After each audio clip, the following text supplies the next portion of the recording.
France and Australia, game number 2.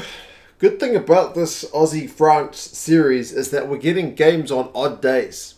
Other days we've got the British and Irish Lions, the All Blacks, England, Wales, Ireland, like all playing the US, Canada and the local South African teams and whatnot all on the same day.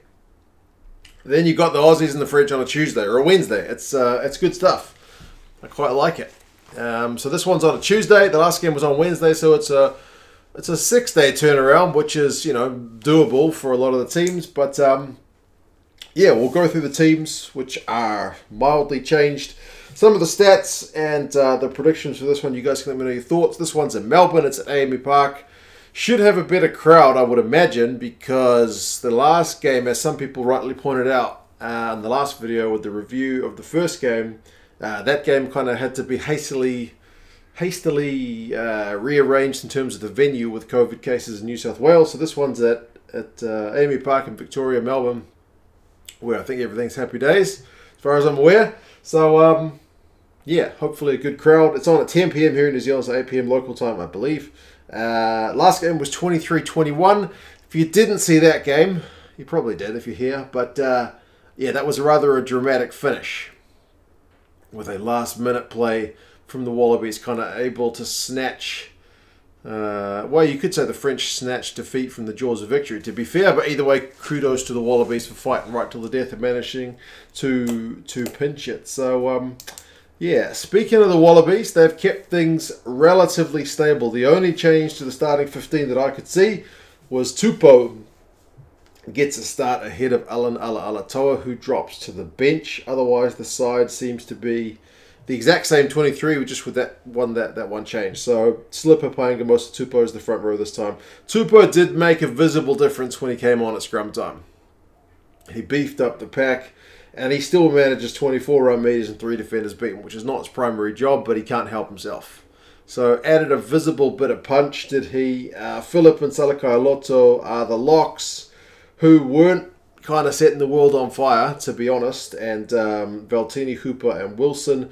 Wilson made 11 from 12 tackles. I think he was the top Aussie tackler of that game. Hooper obviously scored a try. So, yeah, hopefully Valetini, who had a solid game without being spectacular, can throw himself around a bit as well with all the ball they had. Gordon and Lolesio are the still preferred 9-10 combo.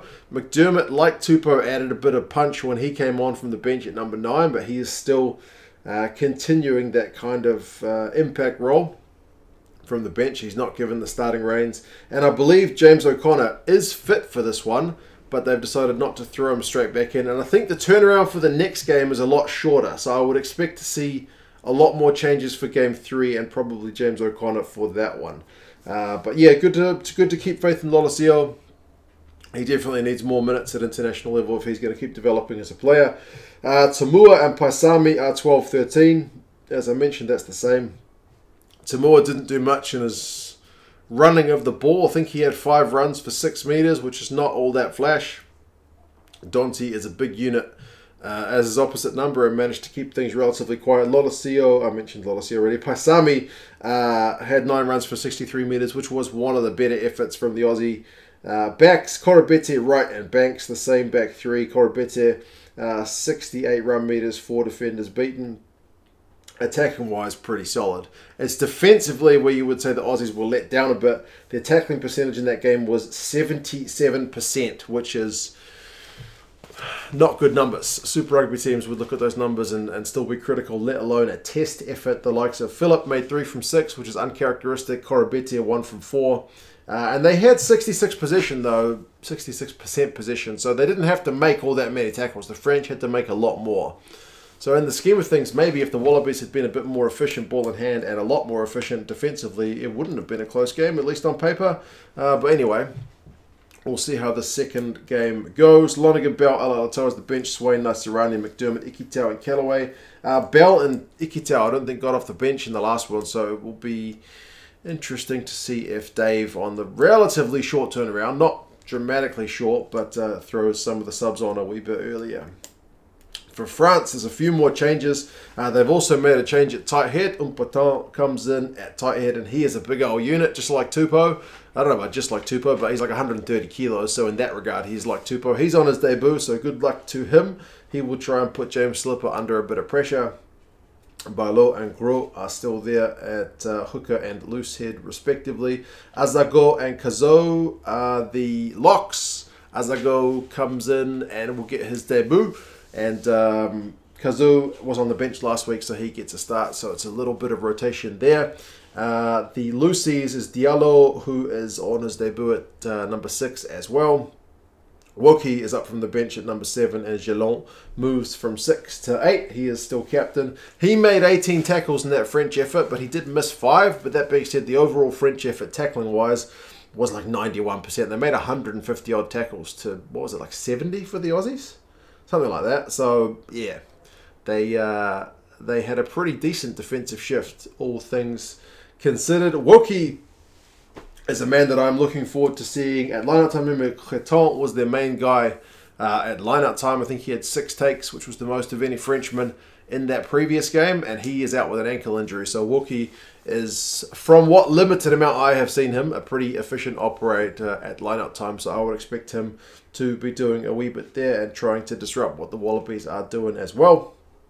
Kuyu and Carbonell are the same 19 combo. Danty and Vincent are 12 and 13. Danty was certainly throwing himself around as best he could. He made 13 from 15 tackles as well. Vincent had 10 from 10 in terms of his tackles, but also conceded 3 penalties. So that's an area to clean up because France conceded 14 penalties in that game to Australia's 6. But remember, Australia had 60+% of the ball. So as the defensive team, it's kind of to be expected that you will concede penalties here and there. Villiers had a cracking game. He's still on the left wing. Penaud, on the other hand, pretty much had no ball. He's still on the right wing, so he'll want a bit more than they had last time. But France, as I said, were operating with minimal position as it was. Jaminet is there at 15. A few changes on the bench. Bamba drops to the bench. Gerasi, Tafafanua dropped to the bench. Makalu as well. Iribarren and Boutier are the only back replacements, so it's a 6-2 split once again for France. Now, I've mentioned it several times, France's lack of possession in that game. 34% possession they had. However, the reason you can't write the French off is because if you just look at the position, it looks like it was one-sided. But clean breaks was 4-2 in favour of France. They had virtually half the ball, but, well, a lot less of the ball than Australia, but generated twice as many clean breaks. They had more defenders beaten, 15 for Australia, 18 for France. So, yeah, despite the fact they had 9 offloads to Australia's 5. So, yeah, they were able to seemingly do more with less and defend pretty well. So, how that kind of plays out will be interesting. Obviously, France could use a bit more ball, although they're happy to play without it. And Australia will be looking to be more effective with the ball they do have. And when France have it, try to shut them down a bit better than what they did.